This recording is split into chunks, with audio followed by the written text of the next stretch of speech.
Help me hit 7,000 subscribers. Support the video with a like and share your thoughts in the comments. I read everyone. Thank you. When Olivia left, she took more than half of my things. She took the quiet out of my life and replaced it with an echo. For months, every empty room in my house felt like it was whispering her name. I told myself time would fix it, that maybe one morning I'd wake up and not look at the side of the bed where she used to sleep. But healing doesn't come with sleep. It comes with clarity. We'd been married for 7 years. Somewhere between the 5th and the 6th, she started treating me like background noise, the hum she could ignore while scrolling through her phone.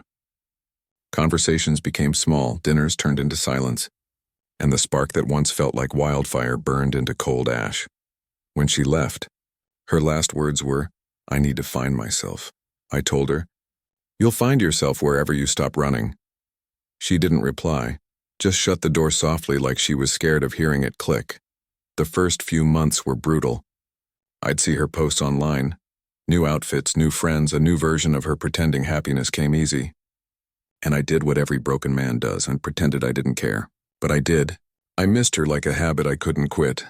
Until one night I saw something that flipped a switch. She was tagged in a picture with someone I'd never met, a guy named Travis. He had his arm around her waist. Same restaurant we used to go to on our anniversaries. Same table. That was the moment I realized she didn't leave to find herself. She left to find someone else. I stopped checking her profiles after that. I deleted her number, blocked her social media, and built a new routine around things she'd never been a part of. Gym at 6, reading before bed, dinner with friends I'd lost while trying to save a marriage that was already gone. A year passed. Then, one ordinary afternoon, she showed up at my doorstep. Her voice hadn't changed. "Hey," she said softly, like we were still a couple that just had a fight. She was holding a coffee cup. My favorite brand, my favorite order. I didn't say anything at first. Just looked at her.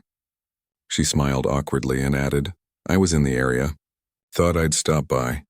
It wasn't the kind of smile you give an old friend. It was the kind of smile that expects forgiveness. Inside, I felt something strange, not excitement, not anger, just stillness. The kind that comes after a storm. I stepped aside and let her in.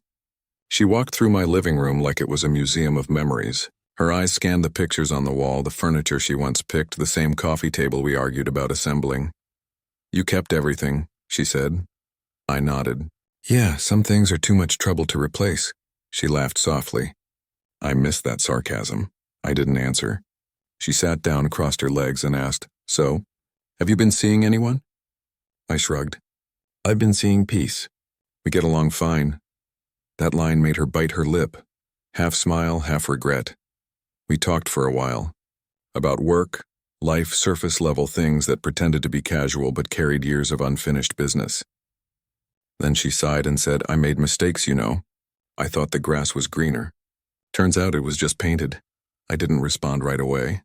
I was watching her, the same person who once broke me trying to rewrite her role in my story. She looked at me and said, "You still think about me, don't you?" There it was, the assumption, the quiet confidence that I'd been waiting for her all along. Before I could reply, I heard the door behind her open. Soft footsteps. Her smile froze when she turned around. Standing there was her best friend, Grace, the same woman who comforted her when we divorced, who told her I was too quiet, too patient, too boring. Grace wasn't supposed to be here, but she walked in like she belonged, calm and composed, holding her phone in one hand and a knowing smile on her face. Olivia blinked, confused. "Grace, what are you doing here?" Grace glanced at me, then back at her. I could ask you the same thing. Silence stretched thin. Olivia looked from me to Grace and back, realization flickering like a candle in her eyes. Olivia's confusion hardened into defensiveness. "Wait," she said, her voice tightening. "You two know each other?" Grace smiled, not smug, not cruel, and just calm. "We do now." I didn't say a word. I didn't need to. The room was heavy enough with what wasn't being said. Olivia turned to me. "You're kidding, right? Please tell me this is some kind of joke." I looked at her, really looked. The woman who once couldn't be satisfied, who thought leaving would teach me a lesson, now standing in front of me expecting to still own space in my life. And then there was Grace, the one person who had seen what Olivia did to me, who reached out months later to apologize for things she never even did. She checked in when no one else did. Our friendship started out of empathy, not revenge. It's not a joke, I said quietly. Olivia's laugh was hollow. You're with her? My best friend. Grace answered before I could. You stopped being my friend the day you started lying to him. Olivia's expression cracked. This is insane. You're both insane. She set her coffee on the table so hard it splashed. Do you have any idea how pathetic this looks? I stayed silent. Silence was my language now, the one she had taught me. She shook her head and whispered, I came here because I thought you might still care. I didn't expect.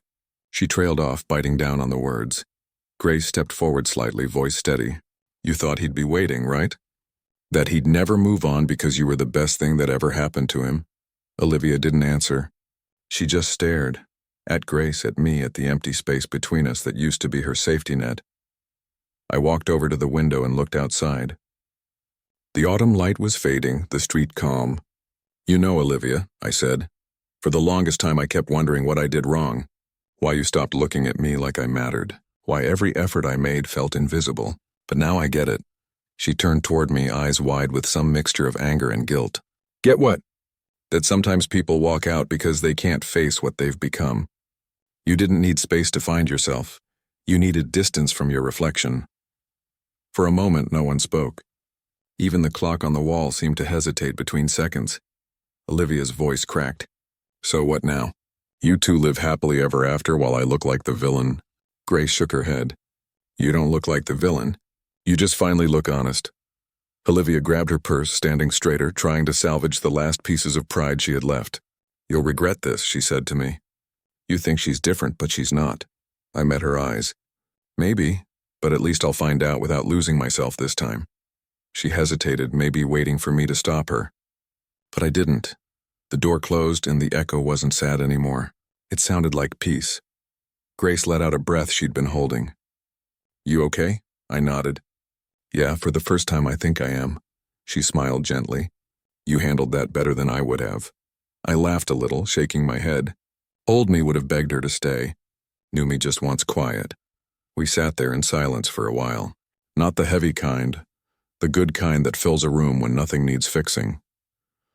Later that evening, after Grace left, I walked through my house again. Same pictures, same couch, same coffee table.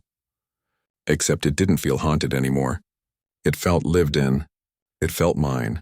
I thought about how Olivia once said, "You'll miss me when I'm gone." She was half right. I did miss her, but not her presence. Just the illusion that what we had was love. Love isn't supposed to make you shrink to fit someone else's comfort. It isn't supposed to feel like walking on eggshells just to be noticed. It's supposed to feel steady, peaceful. Grace once told me something that stuck. Some people only realize your worth when someone else starts appreciating it. Maybe that's true. Or maybe some people never see your worth at all, until they're standing in a doorway watching someone else smile. Either way, I wasn't angry anymore. I didn't need closure from Olivia. The moment she saw Grace walk in, she gave me all the closure I'd been waiting for. That night I slept without checking my phone, without replaying memories, without wondering if I should have done more. Because the truth was simple. Sometimes you don't need revenge or an apology. You just need to finally stop waiting at a closed door. And as for Grace, she didn't replace Olivia. She reminded me of something Olivia made me forget. That love isn't supposed to hurt quietly. It's supposed to feel like peace, not proof.